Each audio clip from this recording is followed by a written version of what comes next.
One of the most anticipated aspects of the upcoming Alpha 323 has to be the persistent universe arrival of our new character customizer, enabling better representation and a true sense of ownership over your individual avatar in the verse.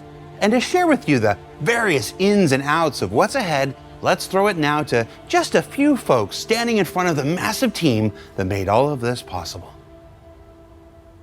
The reality of the old character creator is that the old character creator could walk so that this one could run. The original mandate was, let's just get the PU customizer working in Squadron with building blocks instead of Flash. It was very bare bones. We hadn't had a lot of progress on it. We had no design, we had no designer, or anyone else working on the project except me. Basically, the task was make it look pretty. The very first underpinnings of the character creator actually still exist. It's our DNA system. In the old one, you could only blend between the different faces. Also, you could only blend from one face to another at a time. The character customizer for Star Citizen is so important because players get ownership over their character. They're not just representing some player character that some artist has created, but they're representing themselves. We want the player to be able to represent themselves in the world and the universe that is Star Citizen.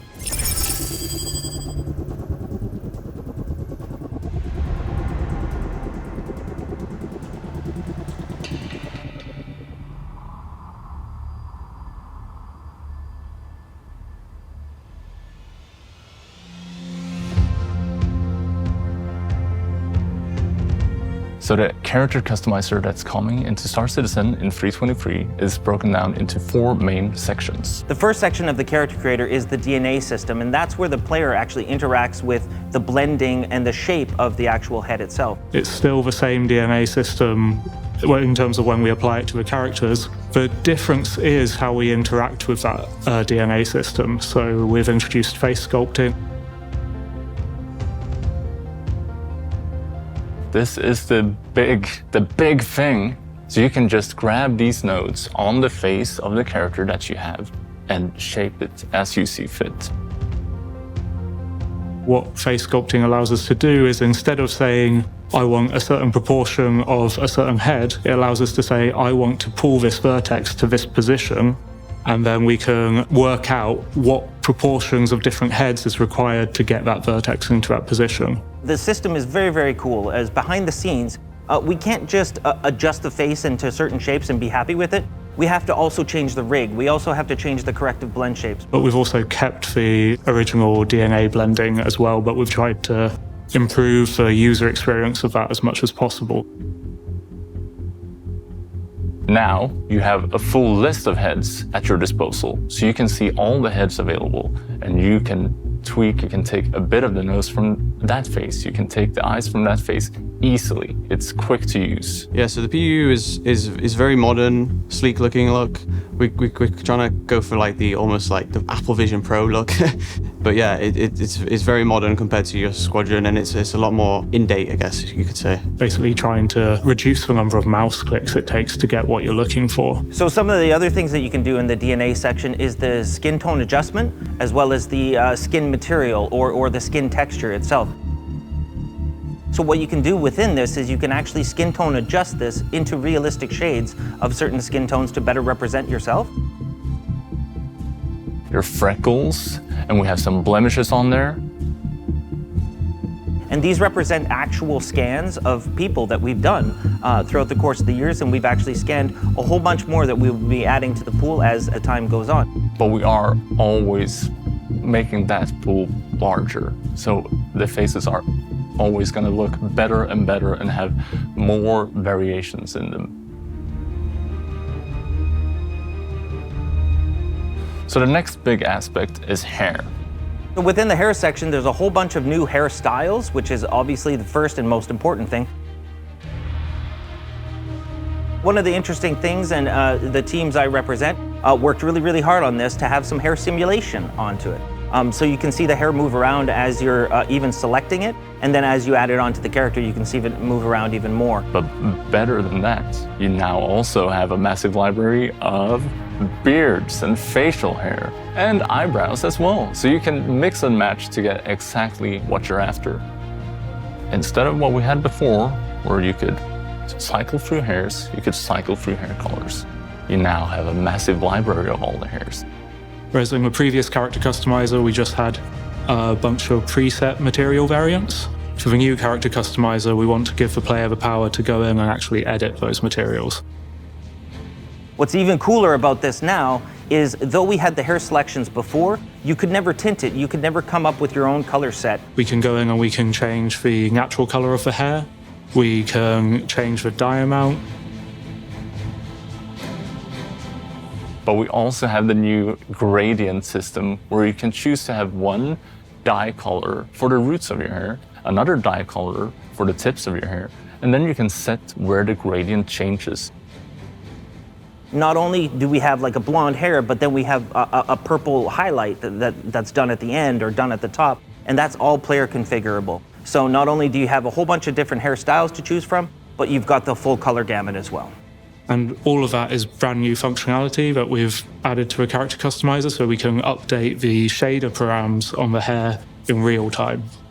So my favorite aspect of the new facial hairstyles is the variety. We have a large library for being the first version of this, and it's going to grow even more within the coming years. And as we've begun to include more culturally diverse hairstyles in 3.23, the team is working on more that will be seen in the patches to come. So the third major aspect of the new character customizer is styling. The makeup is another completely new feature for the new character customizer. You'll be able to pick your makeup for eyes, your cheeks, and your lips.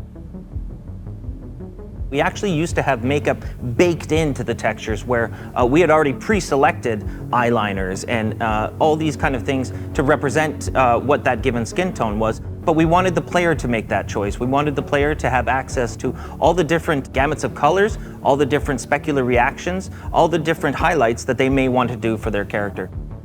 For each of these, you will have some base versions that you can pick from, but you can also go in and tweak these on a deeper level. You can set the opacity, you can set different colors for, you can have one color for the eyeliner, one for the eyeshadow.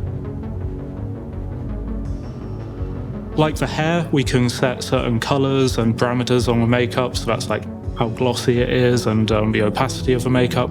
Unlike the hair, we actually set the shape of the makeup as well, and the way that we do that is we're basically adding new textures to the skin material on the players. And again, we update all of that in real time, and that is also quite similar to the new freckles and sunspots, how they work. That's again another texture that we've added to the player character's skin, and then we can tweak these parameters on the shader in real time to show more or less freckles or more or less sunspots.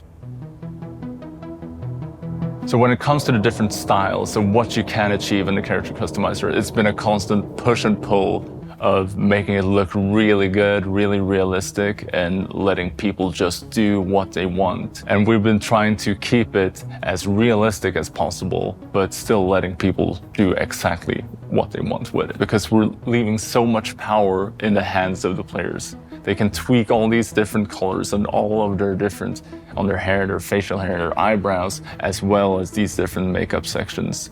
And it can get pretty zany. So the makeup itself is actually a fairly complex feature behind the hood, but in the end, I think it actually presents as a pretty fun interaction to changing up the skin tone and, again, representing yourself within the world of Star Citizen. So the fourth main feature is all the additional functionality. We'll have a review page where you can see your character. This is when you're actually taking a look at your character as a whole, from the toes all the way to the top of the head. Another part of the core functionality of this is the randomization. So now we allow players to both randomize the whole thing. So you get a totally new look, so you get a good canvas to start off of. Now, one of the really fun things about the character creator, and I didn't mention at CitizenCon and definitely should have, is that we do have the save and load functionality finally within the character creators. So you'll be able to export your character onto your PC and find that file, send it to your friend, and they can import that into their game and see that character on their machine. So no longer will you have to worry about a reset or anything. You can save your character, you can reload it. You can not only save your character to persistence and get it to load into a PU, but you can save a bunch of characters that you can then just load in at any time into the character customizer. And you can also send these to other players that they can then load in your custom-made characters as well. And this is the exact same tool that we're using internally at CIG to create NPCs that we're rolling out to all players in 3.23. And I'd like to take this very rare opportunity to ask you guys and to challenge you guys to make a version of Jared and share it with the community and with us so that we can see how close you've gotten. And if there's one I really like, maybe I'll do something pretty terrible with it. What I'm really hoping to see is a hyper-realistic Chris Perry that someone could send to me for reasons. So that's what's coming in 3.23. But in the future, we'll also be adding tattoos, piercings, stubble, and more eye settings. So you're gonna be able to do even more customization at that point. So this is a major milestone for Star Citizen because finally the presentation is exactly at a state that we wanted. So many different teams have been involved in this, from lighting to environments, to feature teams, to tech art, to tech animation, to animation programming. Everyone has seen this, has been involved in this, and it's gone all the way up through the chain, through to executive approval. So it's finally to a state where Chris has actually been happy with it and that we could release it to the community. Really happy. We put a lot of time and effort into getting it to where we want it to be today, so it's come a long way. Particularly happy with like how it's just easy to use, and you can basically go from like scratch and just completely start from a clean slate and just create whatever you want, really. You're gonna be able to express yourself with your characters so much more than before. And you're gonna be able to see everyone in the verse really being themselves or whoever they want to be out there. I think that we have made one of the strongest character customizers that's out there at this point, and we are very proud of this.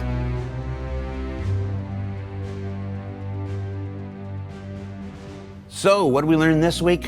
Well, we learned that the character customizer in Alpha 3.23 is dope as that it's the next major milestone in our continuing efforts to enable better representation and customization of your player avatars in the verse.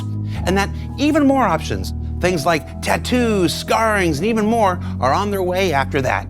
And, of course, if you don't want to spend time creating your avatar, you can just hit the little randomize button down there and see what you get. Random, random, random, random, random, random, random, random, random, random. Oh. Hi, I'm David. I have to read the teleprompter. I'm the producer for ISC. I make it possible for Jared to do stupid things like this. And I'm British. That's it, just British. I say things like peanut butter, water, and rubbish. And I'm always explaining to others why Jared did things like this.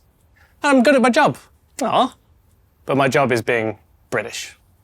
Teleprompter. What's that line? What was that?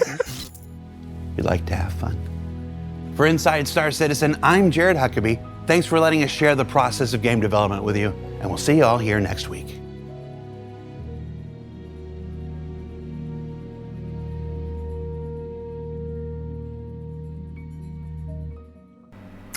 All right, so are we recording? Yeah, we're all in. All right, so normally at the end of the show here, we would have a meme image. It's funny, haha. David, do we have anything this week? We're going to have one thing, but we're not allowed to show it yet.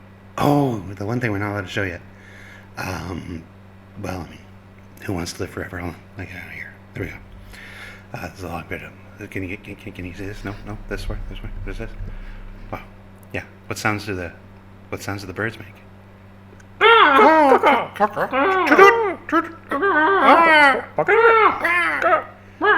Clearly, never heard what a bird sounds like before in our lives. Is that better? Is that what you wanted? God.